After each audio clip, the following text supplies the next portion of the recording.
Assalamualaikum warahmatullahi wabarakatuh. Selamat datang di kelas programmer. Teman-teman, jadi sekarang saya akan coba mempraktekkan isi dari modul Cisco Packet Tracer untuk simulasi jaringan komputer. Ini kita praktekkan sama-sama seperti apa pengaplikasian di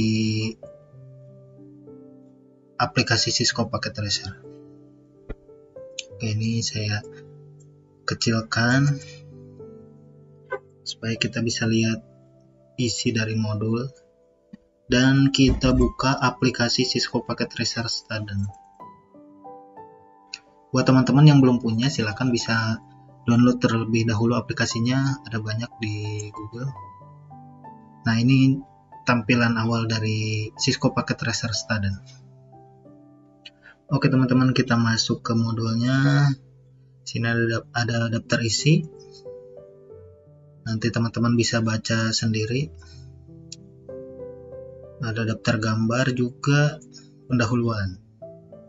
Cisco Packet Tracer adalah tools learning yang dibuat oleh Cisco yang akan mensimulasikan cara kerja suatu jaringan berdasarkan topologi dan konfigurasi yang diberlakukan oleh penggunanya, persis seperti aslinya. Nah, jadi apa yang kita terapkan di aplikasi ini bisa kita simulasikan di perangkat sebenarnya. Jadi kalau kita simpan dua PC, nanti di pengaplikasiannya sama. Kita simpan dua PC, terus kita hubungkan ke router atau kita hubungkan ke switch, itu bisa. Sedangkan tampilan utama yang dapat dilihat pada gambar 2 sebagai berikut. Oke, next. Nah, simulasi membuat jaringan sederhana. Persiapan instalasi jaringan sederhana dalam contoh ini adalah dengan menggunakan dua buah workstation dan satu switch. Tiap node dihubungkan dengan kabel sehingga terlihat sesuai dengan gambar berikut ini. Oke teman-teman, jadi kita siapkan dulu PC. Buat teman-teman yang belum tahu, jadi dia posisinya ada di sini. Device, lalu kita pilih PC. Kita simpan di dalam, dia ada tulisan PC 0, lalu kita siapkan PC 2, jadi kita simpan 2 PC. Oke, lalu kita siapkan switch. Nah, ini ada router, switch. Nah, kita pilih switch, lalu kita pilih versi yang 2950.24. Oke, kita masukkan. Kalau sudah, kita hubungkan. Jika kedua titik garis belum berwarna hijau, berarti tiap node tersebut belum terkoneksi.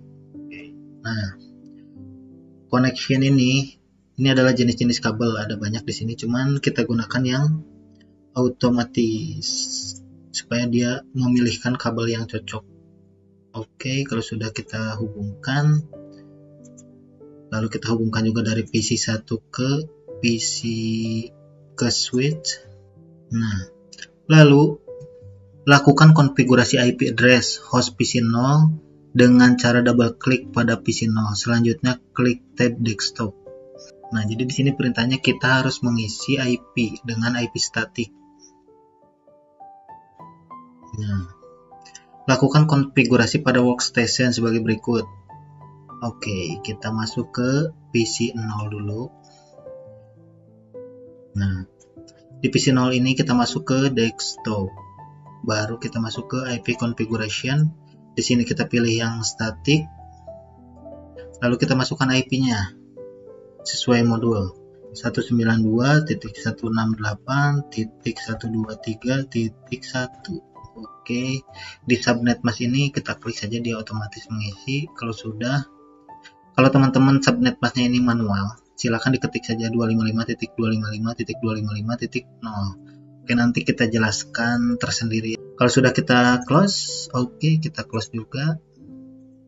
Nah, sekarang kita masuk ke PC 1. PC 1 kita masuk ke desktop, lalu kita masuk ke IP configuration. Nah, kita isi IP-nya 192.168.123.2. Oke, subnetnya kita isi. Kalau sudah kita close juga. Nah, next. Melakukan ping. Untuk menguji koneksi antara dua node tersebut menggunakan utilitas ping. Untuk memulai ping dari PC 0 menuju PC 1, double klik PC 0 sehingga muncul jendela properties. Oke. Nah, sekarang kita coba ping. Kita ping dari PC 0 ke PC 1. Jadi kita ini masuk di PC 0. Lalu kita masuk ke command prompt. Di command prompt ini kita masukkan perintah ping. Lalu kita masukkan IP si PC 1. IP-nya itu 192.168.123.2. Oke, kalau sudah kita enter. Nah, ini tandanya dia sudah terkoneksi. Oke, kita baca. Untuk melakukan ping menuju PC 1, oke sudah. Dari hasil perintah yang dilakukan akan dihasilkan output seperti berikut, sama. Oke, kita baca kesimpulan. Dari hasil percobaan yang dilakukan dapat diambil kesimpulan bahwa workstation PC 0 dan PC 1 baru dapat terhubung jika IP address kedua workstation telah dikonfigurasi dengan baik dan benar. Untuk menguji konektivitas antara node dapat menggunakan perintah ping. Hasil output perintah ping ada berbagai macam, yaitu reply, request, timeout, dan destination host unstable. Kita bisa gunakan mode simulation. Nah, untuk mode simulation ini, jadi kita bisa melihat alur dari perangkat ini bekerja. Sini saya kasih contoh, misalkan saya mau ngirim pesan dari PC 1 ke PC 0. Nah, alurnya seperti apa? Pesan dari PC 1 hingga sampai ke PC 0. Di sini kita bisa play.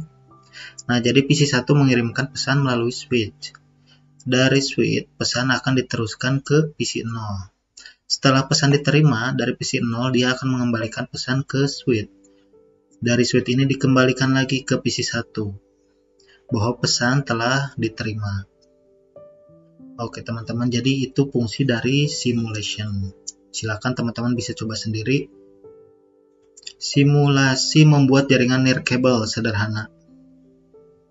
Nah, persiapan instalasi jaringan nirkabel wireless sederhana dalam contoh ini adalah dengan menggunakan dua buah workstation dan satu access point sehingga terlihat seperti pada gambar 6 di bawah ini.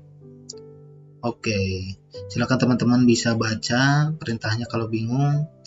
Di sini saya akan praktekkan seperti apa prosesnya. Ini mau saya buang dulu.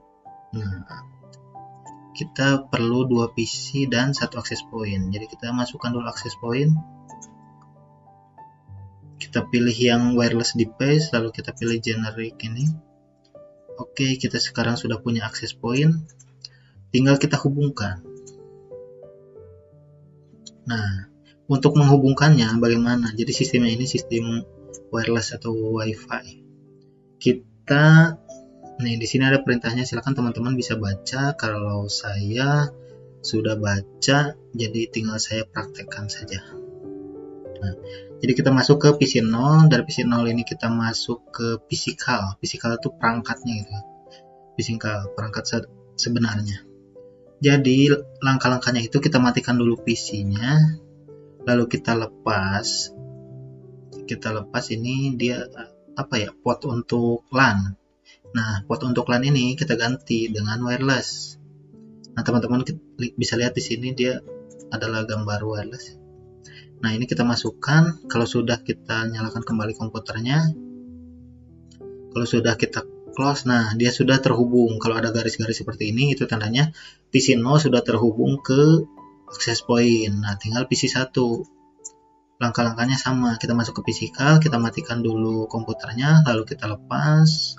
Port untuk LAN itu kita ganti dengan wireless. Kalau sudah, kita nyalakan kembali, lalu kita keluar. Nah, teman-teman, jadi PC 0 dan PC 1 ini sudah terhubung ke access point.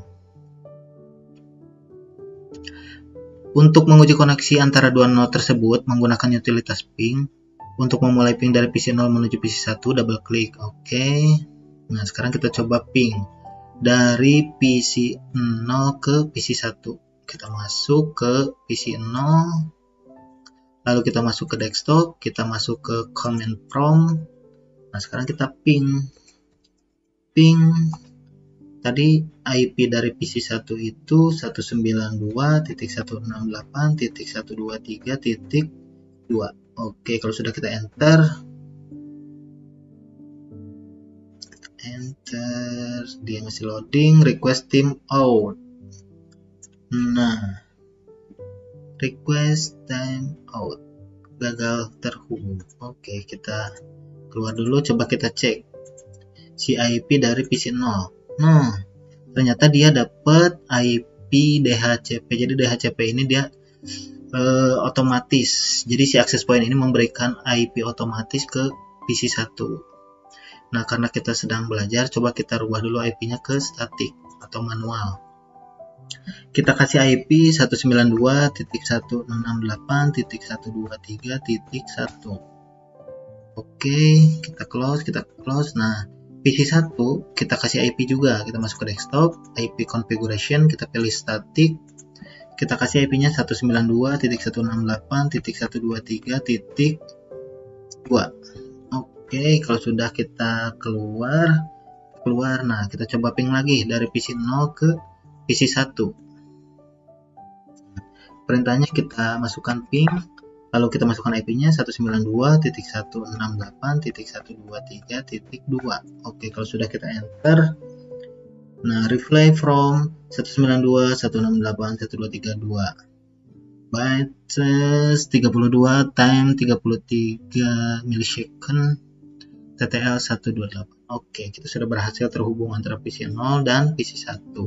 Kalau sudah kita close juga. Nah, kita baca dulu kesimpulannya. Dari hasil percobaan dilakukan, dapat diambil kesimpulan bahwa workstation PC 0 dan PC 1 baru dapat terhubung jika IP address kedua workstation telah dikonfigurasi dengan baik dan benar. Oke. Sekarang kita akan membuat simulasi membuat server HTTP pada jaringan. Untuk persiapan silakan teman-teman baca. Jadi di sini perintahnya kita siapkan satu buah PC dan satu server yang terhubung dengan kabel cross. Oke, kita pilih device, kita masukkan satu buah PC dan satu server. Lalu kita hubungkan dengan kabel tipe cross. Kalian pilih kabel tipe cross, kita hubungkan ke pas Ethernet 0. Lalu kita hubungkan ke server pas Ethernet 0. Oke. Nah, sekarang tinggal kita konfigurasi. Untuk mengkonfigurasinya kita masuk ke PC 0. Lalu kita pilih desktop, masuk ke IP, kita kasih IP 192.168.123.1. Kalian tekan enter, dia otomatis mengisi subnet masknya. Kalau sudah kita close lagi. Lalu kita konfigurasi untuk server. Kalian masuk ke server, pilih menu config. Nah, di sini kalian pilih pas Ethernet 0, lalu kalian isi IP-nya 192.168.123.2. Oke, jangan lupa subnet masih diisi. Kalau sudah kita close, lakukan konfigurasi. Oke, sudah lakukan konfigurasi IP pada server, udah. Double klik, bla bla bla bla. Oke, dipastikan si HTTP ini posisi on. Coba kita lihat, masuk ke server, lalu kita pilih service, ke HTTP, dia sudah dalam posisi on. Oke, kalau sudah kita keluar, lalu kita melakukan browsing HTTP dari PC. Nah, caranya itu kalian masuk ke PC 0, lalu kalian masuk ke web browser. Nah, di sini kalian ketik http:// lalu masukkan IP si server. Tadi IP si servernya itu 192.168.123.2. Nah, kalau sudah kalian bisa enter. Oke, kita sudah berhasil memanggil data yang ada di server dengan alamat IP 192.168.123.2. Oke, ini teman-teman. Jadi kita sudah berhasil menghubungkan antara PC dengan server, dan kita coba memanggil data yang ada di dalam server. Kalau sudah kita close, lalu kita baca kesimpulannya. Dari hasil percobaan yang dilakukan, dapat diambil kesimpulan bahwa workstation dan server dapat saling terhubung jika dikonfigurasi dengan benar. 2. Web browser di workstation baru bisa mengakses HTTP server setelah servis HTTP pada server tersebut on. Oke. Eksperimen. Bagaimana jika PC 0 melakukan ping menuju server? Apakah bisa? Apakah statusnya reply, request timeout, atau destination host uncredible? Coba buat jaringan sederhana seperti pada gambar 3, tetapi ditambah dengan node server. Kemudian lakukan browsing HTTP dari kedua workstation tersebut. Coba buat hal yang sama tetapi untuk tipe jaringan seperti gambar 9. Silakan teman-teman bisa coba untuk eksperimen. Nanti kalau ada kendala kalian bisa tulis di kolom komentar. Jadi untuk video pertama ini saya cukupkan sampai di sini. Videonya sampai di sini dulu. Kita teruskan di video kedua untuk simulasi membuat server DHCP pada jaringan. Terima kasih. Assalamualaikum warahmatullahi wabarakatuh.